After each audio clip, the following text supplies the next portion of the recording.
Good morning, good afternoon, and good evening.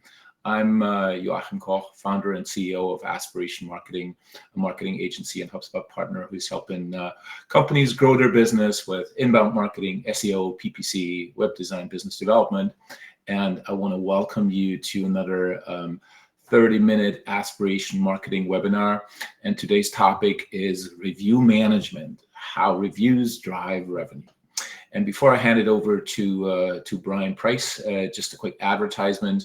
Our next webinar will be on March 27th on setting up a multilingual website. And you can sign up at aspiration.marketing, events, webinars, as you can for all the upcoming webinars. Our webinars are 20 minutes long, and we're including a little Q&A at the end of each.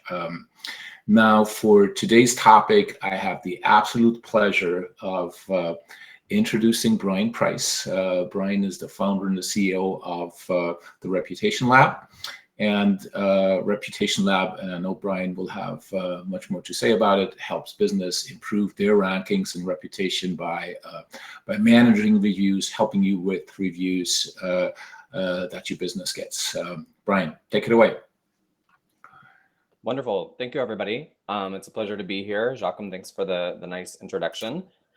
As was shared with you, we work with businesses to help manage the world of online reviews. So we're going to take a few minutes today and really talk about, as we kick off 2024, why reviews are important and, some takeaways in terms of maybe assessing your current performance and thinking about how you can develop an action plan to really move things forward with the new year ahead. So again, I appreciate that it's just about the end of February and the new year is well underway, but we're getting ready to close out Q1 before we know it. And as we think about the goals that we put in place for 2024, for a lot of us, that might be focused on revenue and sales, right? Maybe it's our online presence. And so again, we're going to talk about how online reviews can really impact that. When we think about developing a marketing plan and marketing action items, I think we so often think about, our advertising dollars, our social presence, right? But we don't think about many times our online reviews and how to really maximize that channel. So as you really think about the new year ahead, I want everybody to really embrace reviews and recognize what a powerful marketing channel these reviews are for you. So if you're going to dive into your reviews, the first thing I really recommend is that you assess your current performance, right? It kind of starts with looking at what we've done historically and does that work, right? Or are there things that we can fine tune? And so, on our next screen here, we have some categories in terms of different review profiles that we have. And I apologize, it looks like we have a headline over that, but I'm going to go through some of these categories and just explain them to you. At some businesses, we have what we call the Silent Stanley. The Silent Stanley is the business that doesn't really respond to the reviews, right? Maybe they don't have the time and the bandwidth to do so, or they don't know how, they don't feel confident doing it. Other times we have what we call the copycat. So the copycat is the business that copy and paste the same management or owner response over and over and over. And from a consumer perspective, think about how that looks. If you look at online reviews for a business and you see that they're just posting the same response over and over, they're essentially doing that to tick a box, right? And they're not doing it because they really care about engagement. Next up, we have the Last Minute Larry. So Last Minute Larry is the business that responds to reviews at the end of the month. And what that tells us is, they have a corporate SOP, right? And that SOP says you need to respond to all your reviews by the end of the month. And they know that the crawlers are going to go out there and assess, are they responding to the reviews or not? And then we have the Reputation Rockstar. And after today, I'm hopeful that everybody can be the Reputation Rockstar. So no matter what category you fall into, I want you to just understand that the struggle is real and we've all been there, right? And again, we pointed out why some of these lapses may exist, right? And there's a few here on the screen that it could be about the bandwidth, right? We're running with lower staffing in some cases, and we just don't have the bandwidth to, take an hour every day and really focus in on our online reviews, driving more reviews, responding to reviews, analyzing the data of those reviews. In terms of responding to reviews, some companies maybe, and some leaders just lack the competence or the writing expertise to creatively, excuse me, and appropriately reflect the brand quality, right? We need to keep in mind that our online reviews and the management responses that we post are part of that brand story. We have an opportunity to really paint a picture here through our management responses.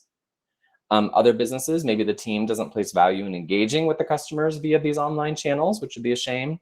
And then at other businesses, maybe the focus is elsewhere, or it's on one specific website and not the collective platforms where reviews are earned. So again, if you're facing one of these challenges, just recognize that you're not alone. And the first step is really starting to educate yourselves, which you're doing today, and we can take it from there.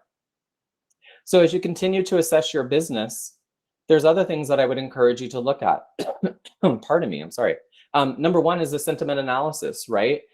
You can read reviews and get a gut feeling on what your customers think and how they're feeling, but there are different portals that you can use. We have our own, it's called My Review Concierge, that will really assess the sentiment of your reviews over a collective period of time. That will tell you what your customers love and where there's maybe opportunity to further impact the experience. You can look at your competitive data. So if you have competitors within your industry, we encourage you to look at their data, because you'll pick up there, again, what customers love about those businesses and where there's opportunity. And that can in turn become one of your unique selling features if you're able to overcome a common objection at one of your competitors. Review volume is important. We'll talk more about that later, but consumers want to read between 8 and 12 reviews. And they want those reviews to be of 90 days of age or less. So if you're not earning that many reviews, what can you do to encourage or drive review volume? And then lastly, review score. How are you trending on a monthly basis in terms of review scores? Are you at a 3.4, 3.6, and a 3.7? Or are you at a 4.6, a 4.5, and a 4.7?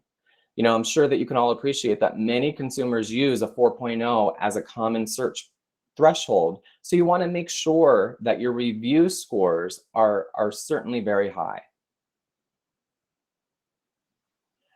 And as we kind of close out this little topic about assessment, you might even do your own SWOT analysis. So the next couple of pages just show you some of the things that we evaluate in doing SWOT analysis with a customer, with a partner that we're working with.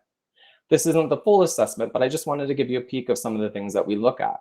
So number one, you have your ratings and your rank assessment. If you're on a website that has rank, like a TripAdvisor, for example, for hotels, restaurants, and attractions, then you're paying attention to those types of numbers. Again, your rating, what's your average review rating? Your content assessment. So if you're the person who's responding to reviews, maybe you're not the best person to do this content assessment, in which case you can ask maybe a colleague, a supervisor, an employee even, or a friend or someone at home to really assess, how is your brand messaging and voice coming across through your management responses. Review volume, we talked about that just a moment ago, but how does your review count compare to that of your competition? Are we using software tools to drive more review volume? And then lastly, our responsive assessment. So what's our average response time? Our recommendation is that you should be responding to reviews within 2 business days or less. And then are we responding to all reviews on all of our channels, or are we really focused on just one channel?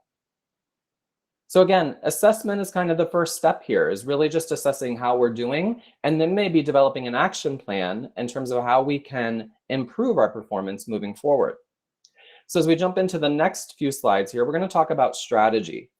And in particular with strategy, I want to talk about the why. We don't have time in our brief time together today to go through developing a complete strategy, but I want to talk about why this is important and what the benefits may be if you truly engage yourself in a reputation management strategy. So I'm going to share some statistics with you as well. So 76% of consumers regularly read online reviews when browsing local businesses. If you are a local business, brick and mortar business, think about the number of times people Google search dentists near me, restaurants near me, whatever the category may be. People are using that. In fact, they're using it in your parking lots many times to find businesses and to read your reviews. I'll cover a few of the websites as well. So again, for those of you that earn reviews on TripAdvisor, TripAdvisor is the one platform that guarantees a long form review. Other platforms like Google, like in the world of travel, Expedia, those websites don't require a minimum content threshold, which means a consumer can leave just a star rating and not leave a review, not write review content. But when people are making decisions, particularly big decisions, like a vacation, right? They want to read those long form reviews. So TripAdvisor is the one source where a consumer can go to read volume long form reviews. Google, what I want to highlight about Google is that Google has shared that reviews and management responses account for about 15.4% of how Google ranks a business. And again, if you do your own Google search for, I'm going to use dentist as another example, for dentist office near me, you're going to find that most of the time, those businesses that have a large volume of reviews on Google are at the top of that list. Geography is certainly a part of it, but review volume and general SEO is a big part of that as well. Okay, and keep in mind that 54% of consumers will visit a local business website after reading positive reviews. And then Expedia, I don't know if we have anyone in the session today from travel, but Expedia reps have shared time and again that response rate and response time are very much part of their algorithm. Excuse me. So what happens if we focus on elevating our reputation management and putting best practices in place to really drive reviews, review volume, engagement? So number one, it impacts our SEO. Reviews feed that search engine optimization engine. So we highly encourage that you be earning reviews, particularly if you want to be discovered online. Reviews and management responses or owner responses can also influence consumer behavior, right? Again, management responses shouldn't just be thanks for the great review. If a consumer took time to write about how much they enjoyed doing business with you all, you want to ensure that you are continuing to paint a picture and tell that story. And ultimately, it's about more revenue, right? As we earn more reviews and we elevate our SEO and influence more consumers to visit us, we're driving revenues. Reviews also create more fulfilled colleagues, loyal customers. And again, we've talked about a lot of these here on the screen. So another quick fact, every star increase your business earns on Yelp leads to a 5 to 8% increase in revenue. So again, if revenue is one of our goals for this year, think about how we can elevate our online scores. And as we get ready to close down, I want to leave you with some thoughts on how we respond to reviews. So you can see on the screen here what we often see in management responses, and then how we actually tailor those responses. So I will share with you briefly that we have a team of content managers that for our fully managed partners, we actually respond to the reviews on a daily basis. So I won't read these line by line for you, but you can see that as we approach a management response, we want to be thoughtful. We want to highlight unique selling features. We want to showcase that we have the ability to focus on resolution as well, right, when things don't go right. And one last quick fact for you. If a business has more than 9 current reviews, they earn more than 52% more revenue than the average business. And if they have more than 25 current reviews, that increases to 108%. So again, it's about getting discovered online. And ultimately, when you're found online, you drive more people through your front doors. Brian, if I may, a question there on that one chart. When you say a business earns X% more based on the number of reviews, how much does it matter that all those reviews are 5 stars versus some are only 4? Sure. So consumers value authenticity more than they value a review score. And we gain authenticity by showcasing that we're not perfect all the time, right? And earning a 4-star review is certainly perfectly acceptable, right? We can't please everyone all of the time. So I think it's important that we not focus on trying to load ourselves up with 5-star reviews, but instead create an organic process where we're earning all kinds of reviews from our customers. And obviously you want to focus on your customer service and your customer experience to make sure that those reviews are good. But I wouldn't be bent out of shape about a 4-star review ever. Good question. Any other questions?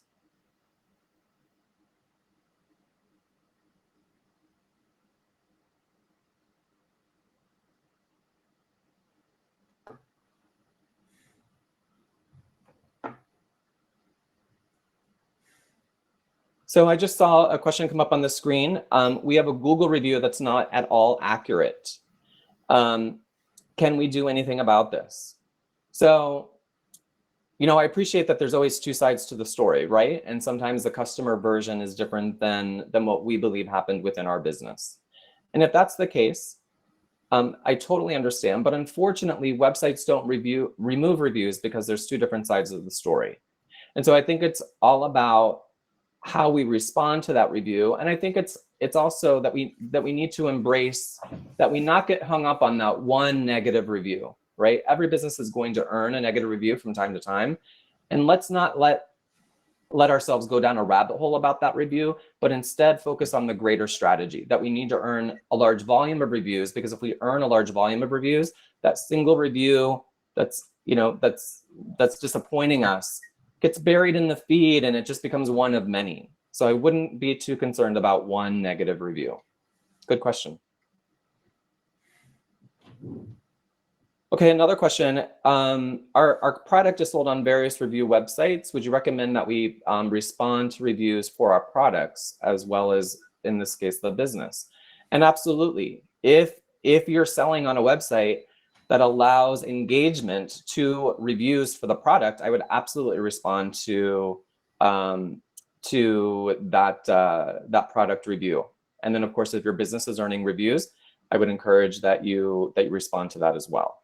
And I saw another question pop up, but let me see if I can.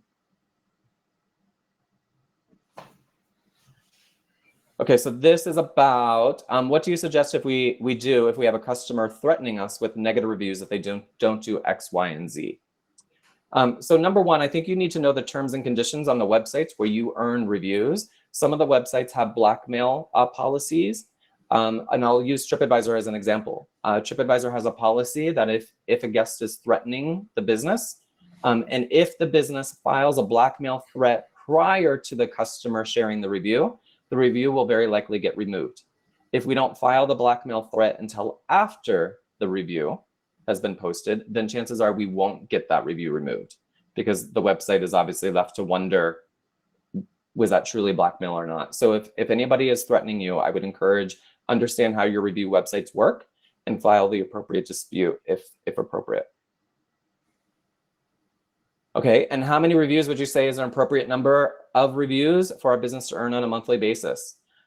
So number one, I would encourage you to look at your competition, and in particular, the rock stars within your industry and within your geographic market. And if they're earning, 15 reviews per month, then I would be aiming to earn 15 reviews per month.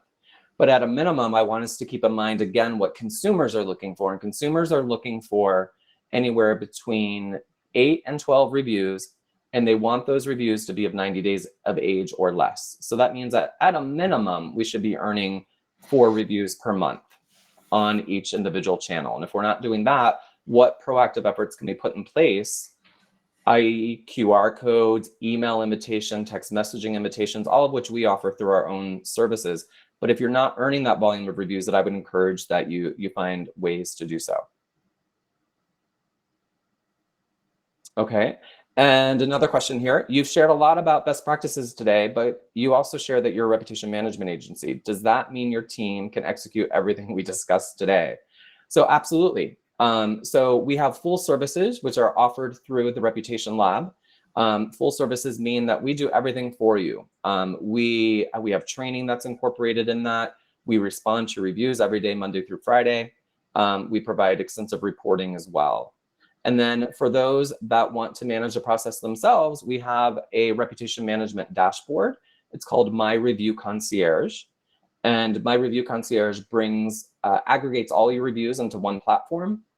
It has AI integrations built in, so you can use AI to generate responses.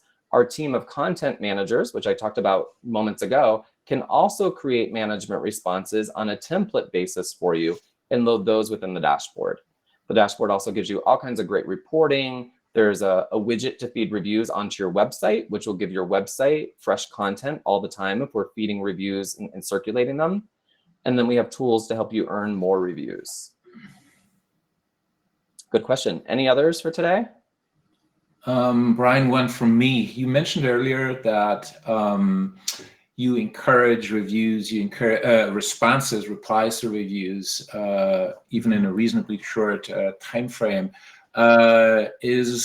What's the best practice there? You respond to every review there is, only to negative ones, only to positive ones, and what are some guidelines in terms of how do you review, other than you get a great review and you say, "Thank you, Brian." What are some tips and tricks in terms of how you respond and why? Sure. So to answer the first part of that question, yes, we absolutely recommend that you respond to all of your reviews. Again, particularly if you're a business that doesn't earn that many reviews, and if you're really focused on educating and communicating your brand story, right? If you're a local business, you likely have lots of competition. So I want us to all remember that the management response that we put out into the world becomes more content, becomes another opportunity to tell our story, highlight what makes us special, why a consumer should choose to visit our business versus one of our competitors. If you're earning a large volume of reviews, so I'll give you an example. We've worked with hotels in New York City that were earning, just on one website, TripAdvisor, 120 TripAdvisor reviews per month. In that case, I think you could scale down to maybe 75% of your reviews, though I would certainly make sure that 100% of your negative reviews are responded to. Mm-hmm. I think 75% is a good threshold where people don't feel left out of the process, that they see that we respond to the majority, but not necessarily 100%. And then in terms of tips, in terms of responding, again, we're big believers that this is a content a platform. Our reviews provide the opportunity to provide content. And so we recommend really assessing what are your unique selling features, and without forcing those into the management response, right? But if a consumer has talked about one of your unique selling features, how can you kind of repackage that and elaborate on that feature a little bit more? In the world of sales, we talk about features and benefits, right? So oftentimes our customers will talk about the feature. And again, I'll use a hotel example again, and it's maybe balconies or a fire pit.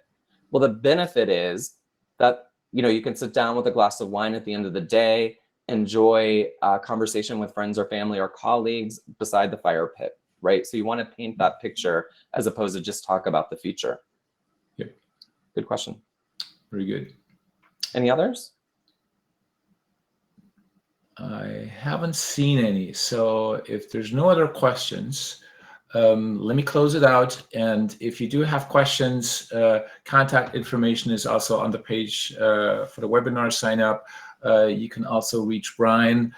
Brian is at the Reputation Lab, thereputationlab.com. And this is Brian at thereputationlab.com. LinkedIn information to connect is also part of the webinar page. If you want to connect with Brian or myself on LinkedIn, feel free to do so. If there's no other question, I would say thank you, Brian. It was a pleasure having you, and hope to you and all of the participants that we all get some good reviews. Have a great week. Thanks, everyone.